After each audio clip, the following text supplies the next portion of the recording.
I went to the Alex Hormozi Scaling Workshop. I spent $6,000 to go there, and I thought I'd make a little video about what I learned, if it's worth it, and if you should go or not. This is gonna be a pretty natural video. We're just gonna talk about it, nothing crazy. I bookmarked a whole bunch of things in this little booklet that they give you about what I thought was the biggest takeaways. I also had ChatGPT help me out with all my thoughts to help organize it for this video. So I'm gonna go through that with you guys real quick. Right off the bat, the first thing that really was impactful to me is Alex Hormozi got up on stage and he said to the whole room, or he asked the question, he was like, who in here wants to sell their business one day? Raise of hands. And, half the room raised their hand. They want to sell their business. And then he was like, great. Who in this room doesn't want to sell their business one day? And then the other half of the room raised their hands.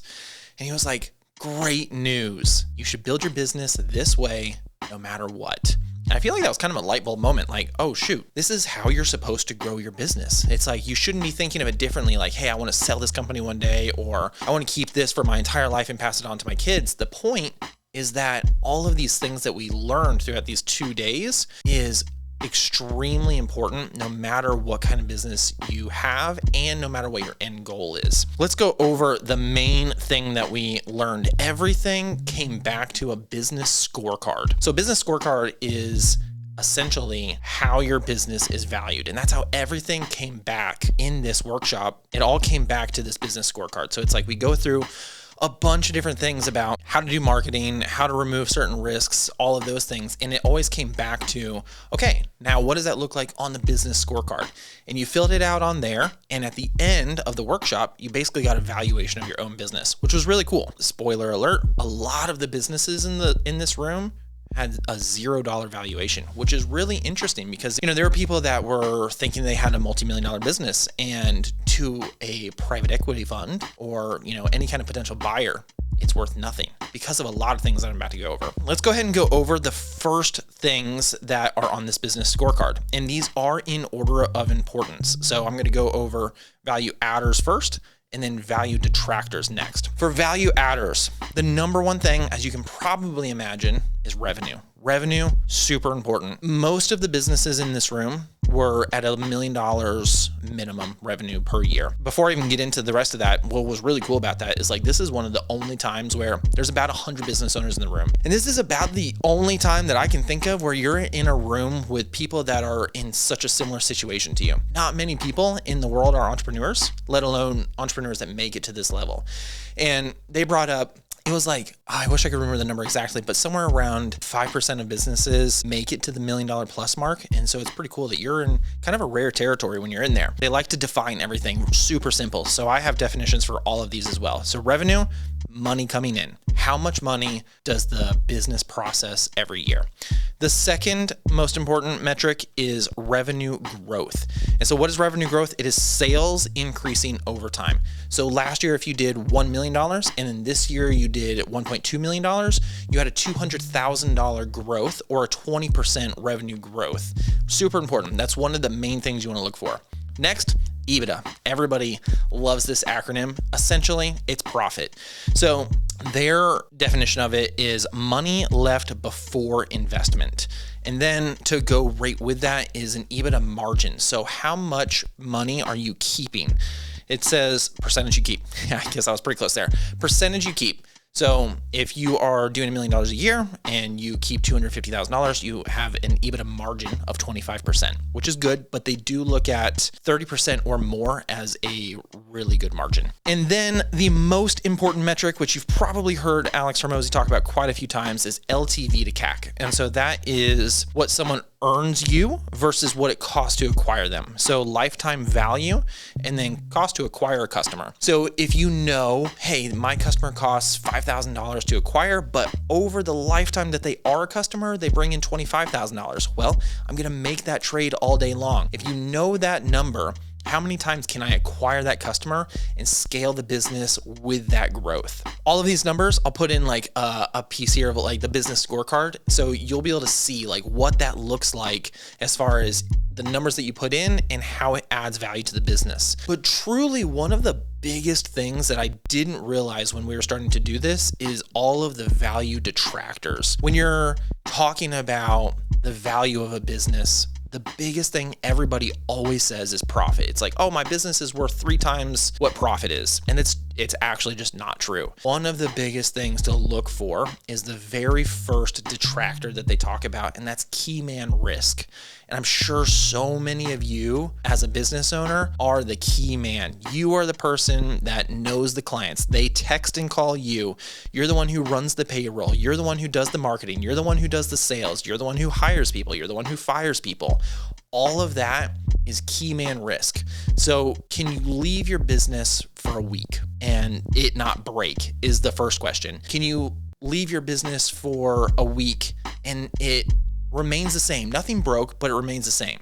Can you leave your business for a week and it actually grew? That's where you want to be. And that's how you know that the key man risk is removed from your business. This is the biggest risk there is. And it's the hardest one to get rid of. It takes a lot of time, takes a lot of scaling, and takes a lot of systems. Next one, let me scroll to it here, is key customer risk. So they talk about this a lot in the workshop, where a lot of businesses have like a whale client. And that sounds so amazing. When you get that whale client, you're like, great, this client is bringing me in more money than anybody else. But to an investor and to yourself, this is actually a problem, because what happens when that client leaves? What happens when, that relationship sours for some reason, or a competitor comes into the market and they happen to steal that client from you? Let's say that whale client takes up 30% of your revenue. That's a huge drop to your revenue if they leave. It's a really big risk to yourself, even if you don't want to sell the business, or to the potential investor that does want to buy your business. The next thing is single channel risk, which is something that you might not think of right off the bat when you're growing. In today's age, a lot of people are growing their business through Instagram. So let's say that your number one channel is Instagram. All of your leads are coming in, you have DMs, everything looks like it's going great. But what happens if that kind of dries up? That's another really big risk that you want to consider when you're growing your business, and they talk about this so much. If you can remove that as a risk, that would be you adding in more channels. So maybe it's outbound calls, maybe it's a different platform, maybe it's YouTube, maybe it is you knocking on doors, or just more word of mouth and referrals. There's so many things that you can do to remove that, and you definitely should. The next thing is market risk. Market risk is basically, what is your total addressable market, or your TAM? They talked about this a lot. Most people don't perceive their TAM correctly. They think like, oh, I have maybe 100 clients. I've really tapped out the market.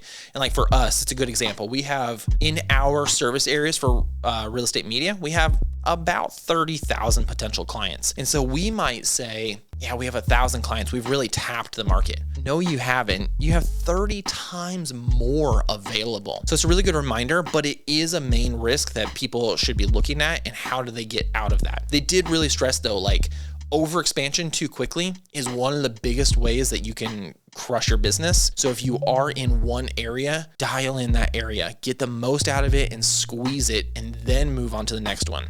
We made that mistake. I'll probably make another video about that later, where we had our Florida location and then an Arizona location. Essentially, it just drains the resources. And I learned from there that that's probably not the move. And then the last detractor, and I'll get into like how to solve these things in a minute, is data risk. Hormozi is up on stage and he said, if you don't know the data, then you don't care. And I just thought, man, like what a valid thing to say. It's like, well, if you don't know the data and you're sitting here listening to him say that to you, it's like, wow, well, I do care, but I guess I don't, because I'm not keeping track of all the data. So when we left that workshop, I was like, we're going to start to track all this stuff. And when we got HubSpot, we started going to like, what is our LTV to CAC ratio? What's our actual client count? How long are they staying? How long are they, a client? How much did it cost to acquire them? So many different things. And that is just super important data to have. Okay.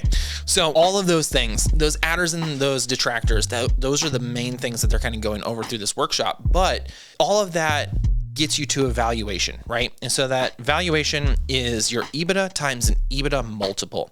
So when you're filling out this business scorecard, you see what your EBITDA is, or your profit essentially. And then depending on how many adders you have and how many subtractors you have, you come up with an EBITDA multiple. And so what we found in this room is like a lot of people had a negative number. They're like tallying up everything, and it's like, oh, I have a 3 here, 2 here, 1 here. And then at the end, your multiple is like a -2. And you're like, well, hold on.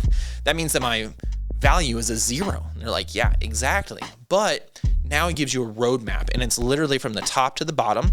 This is the most important thing. Like I said, revenue is the most important, down to the least important would be data risk. if you can go through those and kind of mark off one at a time, what is the biggest thing to move the needle for your value, super, super valuable. And then you might come up with like, okay, my EBITDA is $1 million, my multiple is 7, so my valuation is 7 million.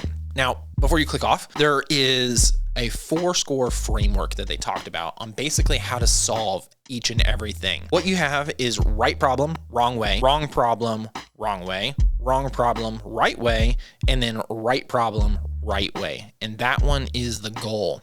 So when you're looking at this, think about what you're actually spending your time on. And that's what we talked about in there. Essentially, every single business can grow up to their constraint and no further. And so what the whole point in this is, other than finding out your value, is figuring out what the main constraint of your business is right now.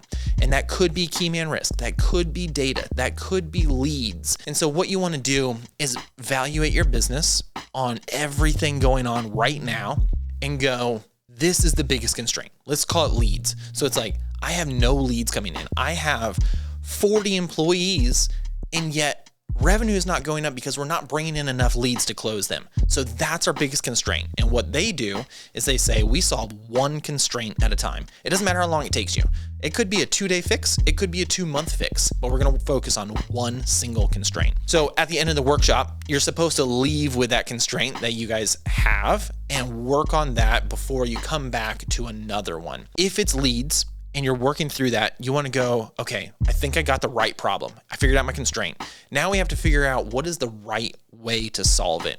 And that can mean a lot of different things. Maybe that means that you are essentially assigning that kind of task to somebody else. Maybe that means that that's where you start to focus your time. I know for me personally, I will dive too far into design things. I just love design and the creative side. And so I'll be like in Canva for 4 hours and I should not be. Or I'll be in Premiere Pro and I should not be. The thing is, I should be focused on the constraint because that's my job as the leader. So just figuring out what that is, very, very important. I would say that those are the biggest things that I learned from the entire workshop as far as what they teach. But I want to go over one more thing that I thought was honestly the most impactful thing that I realized or that I recognized while I was there. And it is the absolute world-class professionalism that the entire place, it's hard to even describe. When you walk in, the way they greet you, the way they see your name and they say, hello, Alex, how are you today? The way they follow up, they follow you on Instagram, they make sure that you have food and there's water and they check on you. And then you see their sales process live in action. You see how they format the day, how they give you like a really detailed book. Every single detail was stressed over. Everything is branded. Everything looks perfect. I think from my perspective, I know all the things that we do on a day-to-day basis, and I can see how much detail that takes. And I see what they're doing, and it's so much bigger, honestly. For me, I'm like, man, these people can do it. They're building a team out. They are structuring everything to where it's so professional and world-class. I can do the same thing. And while I learned a ton from everything that they actually taught, learned how to value my business, learned what my business was actually worth, learned what I needed to do to get to that next step, seeing them put all of these things into action in real life, not just talk about it, but be about it, I feel like was the most impactful thing of the entire workshop. So biggest takeaways: you learn about enterprise value. You learn about how to evaluate yourself. You learn how a CEO should think. You learn that the next thing you should do is focus on your constraint. And the big question is it worth it? I think without a doubt, if you are doing $1 million or more a year and you're trying to figure out how to scale, you realize that, you have a small team, you're trying to get to the next level, it's definitely worth it. It's worth it so much so that at the end, they actually pitch you, just spoiler for if you go, they pitch you for another thing. And that other thing is where they call it a VAM, or a value acceleration method. It's essentially a much more expensive thing where they work on your business basically one-on-one. They do a Zoom call with you, really learn about your business and help you figure out what your next step should be. They help you find that constraint. I did that. And if you guys like this video, I can definitely talk about that as well.